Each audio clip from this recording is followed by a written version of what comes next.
Well, after a wonderful day of rest, where was our next stop, Deb? Zion National Park. Yes, and that wasn't a bad drive. No. Hour and 15 maybe? Yeah, it was hour pretty 20. close.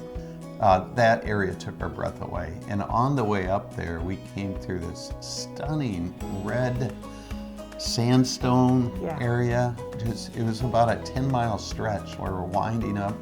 And we pulled over many times taking some photos. But we never seen a blue sky like we've seen a blue sky before. That was the bluest sky I have ever seen in my entire life. It was just amazing. Maybe the red makes the blue stand out more, Yeah. but whatever's going on, the skies are the most blue we've ever seen. So, Deb, we had some issues about Zion because it's a very popular place. Why don't you speak a little bit about? So we got there pretty early in the morning. Like I think we were there at 7:38, and we drove up through the little town that's right outside of Zion, and went up to the gates of the park, and they're like, "It's full. You got to park. All the parking here is full. You're gonna have to park back, in town somewhere." So we turned around and we started looking around, and there were hordes of people just walking towards the park, and Looked we like were an just exodus like, in "Wow." Egypt. Yeah, we were like, what are we gonna do? So we couldn't really find anything, so we thought, well, let's just drive through the park, if nothing else. So we went up to the gate again, and this ranger said, oh, there's overflow parking. You can go park in there. Yeah, inside the park. Inside the park. So they told us to go back out of the park and join the exodus. We drive in, we find a great parking spot. Yeah, super close. So we went up, and then you have to take the shuttle everywhere you go in Zion National Park. So we had to go up to the main visitor center and wait for the shuttles. Yeah, and there were a lot of people in line, but it moves pretty quick. Yeah. And thank goodness for those shuttles. I mean, they bring you to all the points you want to see. Though the point we were after was on this trip was Angel's Landing. Yes. And Angel's Landing is like, it's sick. It is sick.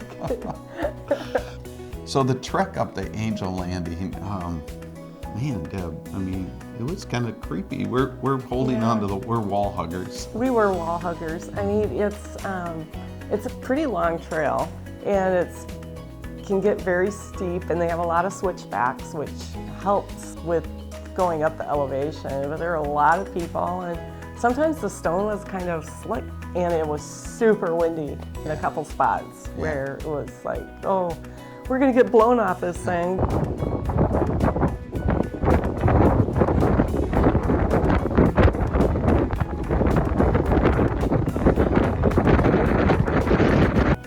Never seen any views like that.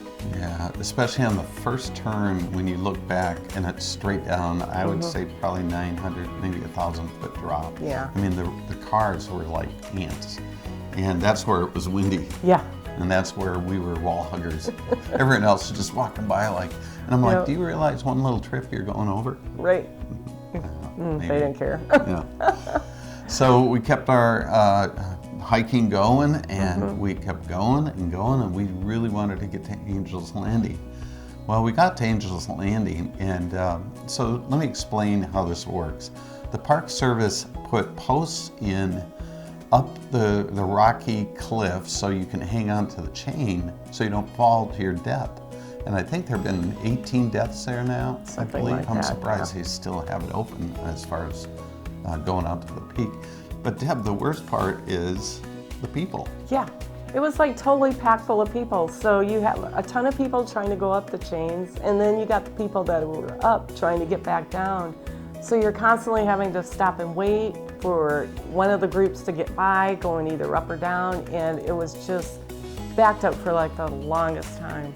Yeah, and we also heard, because we didn't do it, we were smart. We found out you can see the same view by going this trail behind us, which only a handful of people knew about. Yeah. So we took that, but another reason there was a log jam was there were people having panic attacks. They get out on that skinny cliff holding onto the chain, and they lock up, and they have a panic attack, they can't move. So now everybody's stuck. We're like, nope, we're not gonna do that. So we did finally make it up to the view. Right. And it was spectacular. The Yeah. canyon went as far as the eye could see. Yeah, it was amazing. So when you go there again, make sure you drive into the park and find the overflow parking. Okay, and then we recommend not to do the Angel's Landing, but I heard they were taking reservations now. Oh, so that's good. if that's the case, and you don't mind dying, no, we're just chickens. Yeah. No, go ahead and do it, but make sure you do the reservation because you do not want to be stuck out on an edge. And take your time through the park. You know, there's other areas to see too. Yeah. We mainly concentrated on the Angel's Landing area, but there's other amazing places Yes. in the park as well. We have one more canyon left to do, and that is Bryce. We'll see you next time on Travel with Danny Deb. Take care. Bye.